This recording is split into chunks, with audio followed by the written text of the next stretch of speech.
अस्सलामुअलैकुम दोस्तों, तुसी देखते पे हो हैदर अली एनिमल टीवी ते मैं तुहाडा दोस्त हैदर अली सियाल। जनाब सब तो पहले अपने चैनल नु करो सब्सक्राइब ते बेल आइकॉन दे बटन करो प्रेस के मेरी आने वाली हर नवी लेटेस्ट वीडियो का नोटिफिकेशन दोस्तों को पहुंचता रहे और दोस्त देखते रहन। जनाब दोस्तों वास्ते हैदर अली सियाल हमेशा अच्छे और बेहतरीन जानवरों की वीडियो लैके आंदा है। जनाब तुहानू पता होगा कि दरिया सतलुज जनाब अपने पूरे अरूज ते और पानी बहुत ज़्यादा है, इस वजह से जनाब जानवरों की वीडियो तो डिले है तो जनाब असी वीडियो जानवरों की नहीं बना रहे क्योंकि जनाब जानवर दरिया तो ऐदे ते ऐदे लियाने पौंदे ने। जनाब दरिया तो लंघा ते जानवर जाने जनाब प्योर नीली का इलाका है और अल्लाह के खास करम ते फजल दे नाल हैदर अली सियाल दोस्तों हमेशा जनाब नीली के जानवर दिखाता है। जनाब किसी तारफ के मुहताज ने जनाब साढ़े बड़े ही प्यारे दोस्त थे जनाब मेरे चाचू जी नाम मकसूद उर्फ काली लंगरिया साहब जनाब माजी दे विच तुसां जनाब उन्होंने बहुत वीडियो देखिया होणगियां और जनाब उन्होंने घर के करीब जनाब ये पानी पहुँचा है, तुसी देख सकते हो।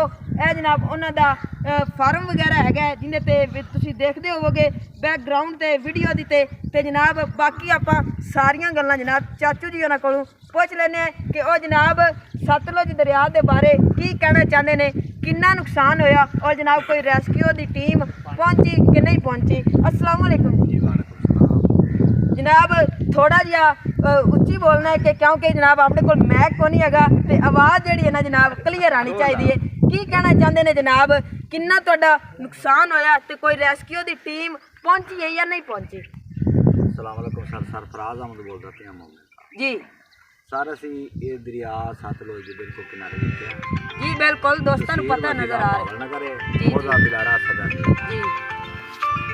साडा इत्थों तकरीबन बैनी नूर जानिया ते मोजा मोमेका सदादीन मोजा कक्कू बोदला मोजा बरेरा तुगेरा मोजा तुगेरा तोड़ तिकर बाने जी जी ये बन असी आप अवाम ने रल के ये बनाया है। सानू किसी गवर्नमेंट ने कोई रिलीफ नहीं दिता, ऐसी और रेस्क्यू जो भी इंतजामिया हैं ये आज तक साडे को ना कोई ये रेस्क्यू वाले आए ना कला भी की थी जी, रेस्क्यू मारवन टूट वाले नहीं पहुंचे जी, नहीं पहुंचे। ये बंद तो साहब बनाया है तकरीबन कोई घट तो घट 70 तो 80 लाख रुपया खर्चा है जी। 70 तो 80 लाख रुपए खर्चा आया पिया जनाब इस बन ते। अगर ये बन कामयाब ना होंदा जी जी ये मोजा कोट बहावल जी नूरा रथ उस तो हटते हैं जनाब थले जो नूरे वाला बन है जी, ये तुगेरे हो गए, झंडे के हो गए, मीरू के हो गए, जोगे के हो गए, ये मोमे के हो गए, ये सारा इलाका वन टू ऑल तकरीबन कोई 15-20 हज़ार एकड़ ये तबाह होना अल्लाह ने ये बचा लिया है। ये सारी आवाम दा किसी बुजुर्ग दी ये दुआ या किसी बच्चे दी रब सुन ली है। फसलां भी इत्थे खड़ियां सी मक्की वगैरह ये 60 एकड़ फसल मेरा तबाह होया जी। 60 एकड़ 60 एकड़ फसल तबाह होया है। ये जिहड़ा साडा माल दा जो पट्ठा बाड़ा वो भी खत्म हो गया जी।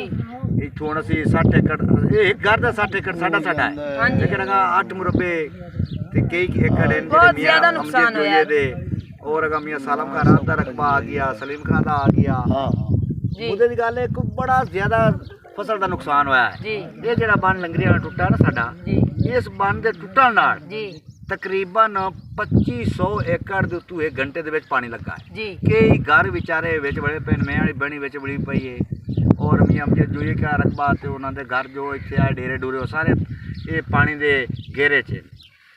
जिस टाइम जनाब बन टूटा रेस्क्यू की कोई टीम ही नहीं आई, एक बंदा भी नहीं आया। बिल्कुल नहीं एक काम किया इन्हें जी, ये एक बारी मैं वेखा है जी इदू कदों वे काली दी कुत्ती पकड़ दे लिया बस मेरे ख्याल नाल जनाब सारे एसियां दे विच ही समझण वाले ने गरीब आवाम दा गरीब बंदे दा किसे नूं कोई ख्याल नहीं हैगा जनाब। बाकी सारा जनाब अपडेट मैं तुहानूं दे MN मियां गफार कालू जी उसने बड़ा तावन किया है जी बार बार राबते च लिया है।